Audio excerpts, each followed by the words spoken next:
Okay, so itong next phone na i-unbox natin, itong Poco M5s ay para doon naman sa mga may budget na more than 5K.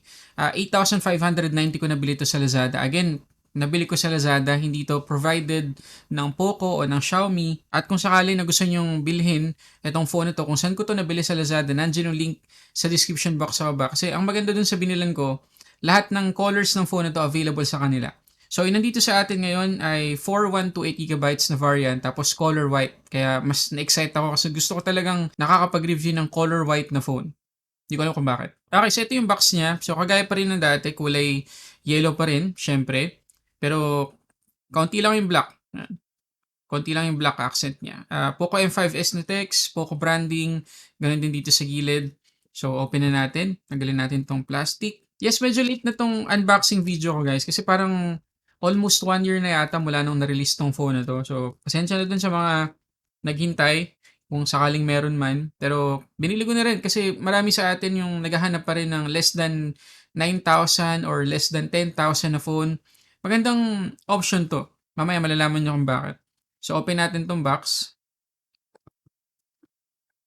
Okay. So, agad-agad yung Poco M5s yung makikita natin. Ayan, color white siya guys. Tanggalin natin sa balot. Okay, ito na siya guys. Ganda. Ganda ng pagkaputi niya oh. Ang ganda. Talagang matte finish. Hindi siya kapitin ng fingerprints or ng smudges. Sobrang ganda. Tapos hindi siya ganun kakapal. Yan. Napakanipis lang niya. Ganda guys, natuwa ako dito sa kulay na to. Highly recommended kung sakaling bibili kayo ng Poco M5s. Actually, kahit anong Poco, ang ganda ng white nila. Okay, so tabi muna natin to. Tingnan natin tong ibang laman ng box. So, ito yung ating document sleeve. Ayan. Nandito yung ating SIM ejector pin, tapos documentations, at yung ating jelly case. Siyempre, hindi mawawala yung jelly case. Check natin kung okay ba itsura nito. Ayan siya guys. Wala siyang masyadong protection dito sa may camera bump. Ayan, so ingat-ingat lang. Pero covered lahat. Ayan, covered naman lahat. So okay lang. Tapos, ito yung ating 33 watts guys. 33 watts na charging brick. Sipin nyo, for less than 9,000 pesos, may 33 watts ka na. Tapos USB yung ating port. Ito yung ating USB-C to USB-A cable. Okay, so kung sakali na ayaw niyo ng white, kung hindi ka makikinig sa recommendation ko kasi sobrang ganda ng white. Meron pa ibang color. Meron blue, black, tsaka yellow. Okay, pag-usapan lang natin ng kaunti yung design ng Poco M5s. So, itong likod niya, kahit mukhang glass, plastic lang yan. Pati yung kanyang frame sa buong body niya ay plastic din. Pero, may IP53 dust and splash resistant itong phone na to. So, if ever na matalsikan ng tubig kapag nasa labas tayo, umuulan, ganyan, o kaya kapag naghuhugas ng plato, nagtitiktok tayo, matalsikan ng kaunti, okay lang. Hindi naman siya agad-agad masisira kasi may protection siya. Ay, dito sa may bandang right side, and makikita natin yung volume up and down buttons, pati yung ating power lock button na fingerprint scanner na din. Dito naman sa kabila, wala tayong iba makikita kundi yung ating SIM tray. Silipin natin. Okay, good news guys kasi meron tayong dedicated na micro SD card slot at dual SIM. Dito naman sa may ilalim, yung ating USB-C port, main mic, headphone jack, at yung ating main speaker. Dito naman sa may taas, meron tayong IR blaster, secondary mic, at yung ating secondary speaker. At syempre sa likod, yung ating camera module. Okay, so isipin nyo naman, for less than 9,000 pesos, meron na tayong dual speakers. Bihira natin makita sa ibang brands na ganito yung presyo na meron dual speakers. Usually, ano lang talaga, single firing speaker. Okay, so isa-setup ko lang muna to guys, tapos balikan ko kayo. Kuha lang ako ng ilang mga benchmark at mag-install lang ako ng ilang mga games. Okay, so na-setup ko na itong Poco M5s. Nakatulog na ako kasi madaling araw ko na sinimulan na unboxing nito. So, ano na ngayon? 5:54 na kinabukasan. So, na-setup ko na siya at nakakuha na ako ng ilang mga data na gusto ko i-share sa inyo. So, unang-una sa lahat, nung sinesetup ko siya, late ko nang na-realize na ang gaan pala ng phone na to. Sobrang gaan niya. Alam niyo yung rugged case ng flagship phone, halimbawa iPhone 14 Pro Max o kaya ng S23 Ultra, ganun lang siya kabigat. Para sa akin halos ganun lang siya kabigat. Napakagaan ng phone na to. Nagulat ako kasi nung nahawakan ko na yung S23 Ultra, tapos bigla ko tong hinawakan, parang phone case lang talaga hawak ko eh. Pagkatapos, yung haptics ng phone na to, ang ganda guys. talagang ano na siya, nasa 14, 16K na level ng phone. Ganun yung feels ng kanyang haptics. Nagustuhan ko talaga. Tapos pagdating sa Wi-Fi connectivity, 2.4 GHz tsaka 5 GHz yung pwedeng i-connect sa kanya. Tapos sa pan-setting up, makikita ninyo na medyo madami-dami tayong bloatwares guys. So ang nang-install ko lang dito syempre yung Antutu, Asphalt 9, ano ba, charging monitor, tapos Real Racing 3, 3D Mark. Yun lang. Tapos the rest, nakikita ninyo, bloatware. So yun isa sa mga kailangan ninyong gawin agad kapag na-setup nyo na yung phone na to, kailangan ninyong i-disabled or i-remove yung ilang mga apps na pre-installed out of the box. So halimbawa, itong booking.ph, yan. Pwede naman natin yan install.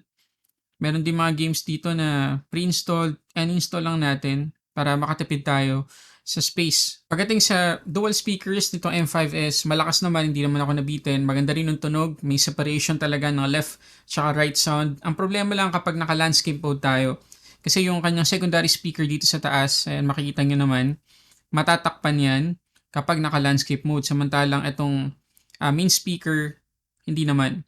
At kung sakali man gusto nating baliktarin, yung main speaker naman yung matatakpan at yung secondary matitira. So, may compromise. Pero kung normal na ano lang, pakikinig lang kapag naka-portrait mode tayo, malakas yung tunog niya, maganda yung quality. Pagdating naman sa kanyang display, naka 6.43 inches tayo dito na AMOLED display, 1080p, 409 yung kanyang PPI, 110 nits yung kanyang peak brightness, at protected pa to ng Corning Gorilla Glass 3.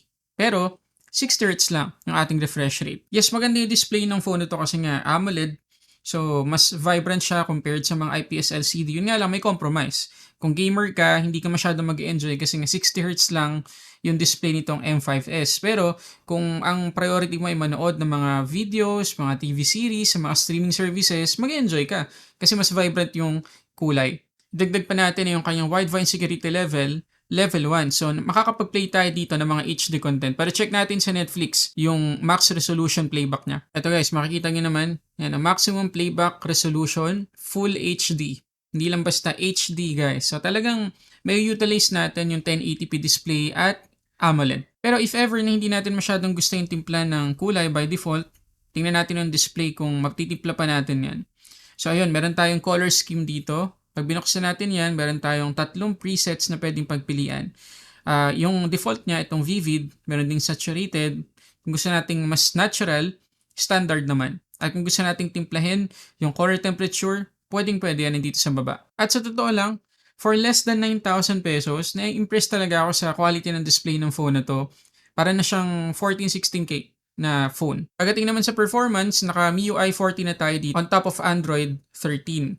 MediaTek Helio G95 yung ating chipset, 4GB ang ating physical RAM, at meron tayong 128GB of UFS 2.2 na storage. Pero ito lang, medyo maliit talaga yung RAM ng phone nito kasi 4GB. Ang standard na ngayon 6 or 8GB para hindi tayo mabitin lalo na kung madami-dami tayong ino-open na apps at once. At yun isa sa mga compromise na i-expect natin dito sa M5S kasi nga mura lang siya tapos AMOLED, prioritize nila yung pang-entertainment. Pero meron naman tayong memory extension kung sakaling gusto nating makompromise ng kaunti yung performance para sa RAM, ayan, pwede tayong mag-add ng up to 3GB of virtual RAM. So dalawang Antutu score ipapakita ko sa inyo ngayon. Isa kapag naka-on yung memory extension, pangalawa kapag naka-off yung memory extension. So ito i-score kapag naka-on yung memory extension natin, 423,672. So talagang not bad na yung performance itong M5S para sa presyo niya. Maganda, almost 500,000. Pero tingnan natin kung gaano kalaki yung itataas ng score na yan kapag patay yung memory extension. Ito guys, 426,017. So makikita natin na tumaas ng almost 3,000 yung kanyang score. So talagang may boost kapag patay yung ating memory extension. Okay, dito naman guys sa Asphalt 9, makikita natin na napaka-smooth naman. Hindi nga na-generate lahat ng graphics pero decent naman. Hindi naman potato quality. So, goods na rin. Ayan. So, kayang-kaya naman yung mag-games dito. Ayan. Walang lag, walang frame drops. Ayos na ayos. Pero try natin sa iba pang games. Okay, dito naman guys sa Car X Rally, mapapansin niyo na medyo naglalag tayo kung minsan. Nakasagad yung graphics natin ngayon. So, hindi niya kaya yung high graphics setting dito sa CarX Rally. Makikita nyo yung FPS natin umaabot minsan ng 30 plus, 40 plus, tapos biglang magdadrop to 4 FPS, 10 FPS. So, may frame drops talaga. Yan. So, kaya naman niya mag-games pero huwag tayo mag-expect masyado pagdating sa graphics. At kung sakaling curious kayo kung masyado bang malayo yung score ng kanilang Antutu score ng Tecno Pova 5, tingnan natin. So makikita niyo dito sa kaliwa yung ating Pova 5, nakakuha siya ng 430K. Ito 426K lang yung ating M5S. So obviously may edge pagdating sa performance itong Pova 5. Pero huwag natin kakalimutan guys na 8 GB yung RAM ng ating Pova 5. Samantalang 4 GB lang yung RAM ng ating M5S. So makikita nyo dyan, yung CPU score natin mas mataas yung sa M5S. 128,000, 126,000 lang dito sa Pova 5. 105,000 naman yung GPU score nitong M5S. 81,000 lang dito sa Pova 5. Pero pagdating sa memory nga, dahil 4 GB lang yung ating M5S, makikita nyo na 92,000, samantalang dito naman sa Pova 5, 112,000. So, pagdating sa overall performance, may edge pa rin yung G95 over G99. At marami akong nabasang articles na maraming user nagsasabi na mas gusto nila yung performance ng G95 ng M5S compared sa G99 na ibang mga phones sa ngayon. Pagdating sa battery, 5,000 mAh yung capacity ng phone na to, 33 watts yung kanyang charging speed. Para lang magka-idea kayo sa battery consumption ng phone na to, tingnan natin yung result ng wildlife stress test. Okay, so makikita nyo sa result na nabawasan tayo ng 6% pagkatapos ng almost 20 minutes na wildlife stress test. Tapos yung kanyang thermals from 43 umabot ng 46 degrees. So, 3 degrees yung nadagdag dito sa phone na to. Pero syempre, na-realize ko masyado nang mainit nung nag-start ako. So, inulit ko ulit, pinalamig ko muna itong phone na to. Tapos, nag-run ako ulit ng wildlife stress test. Ito yung result. Okay, makikita ninyo, sa battery consumption, 7% naman dito yung nabawas. At makikita ninyo na nag-start tayo ng 33 degrees. Pero, nadagdagan tayo ng 12 degrees, guys. Umabot tayo ng 45 degrees. So, pagdating sa thermals, medyo mag-iingat tayo dito sa phone na to. Medyo aggressive talaga yung G95. Kaya mas madali siyang uminit kung masyadong mabigat yung mga application or games na papatakbuhin natin dito sa M5S. Pagdating naman sa charging, 15 to 100%, 1 hour and 29 minutes ko na charge yung phone na to. Okay, doon naman tayo sa camera. So, meron tayong 64 megapixels na main shooter dito, 8 megapixels na ultra-wide lens, 2 megapixels na macro, at 2 megapixels na depth sensor. Tapos yung selfie camera naman natin dito ay 13 megapixels. Medyo malayo dun sa Tecno Pova 5 kasi 50 megapixels lang yung main shooter nun at 8 megapixels naman yung selfie camera. So nakikita na natin yung target consumer ng phone na to. Pero bago natin pag-usapan yan, tingnan muna natin ilang mga sample shots at videos.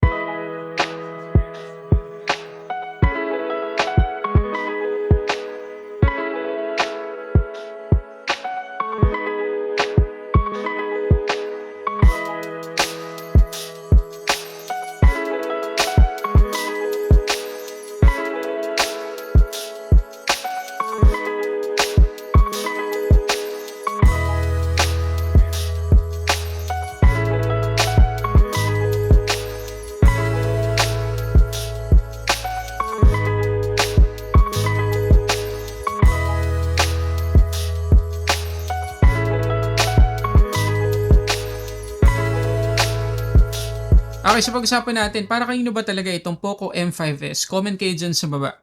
So, kung ako'y tatanungin ninyo, medyo matutorn yung marami kung anong mas practical bilhin.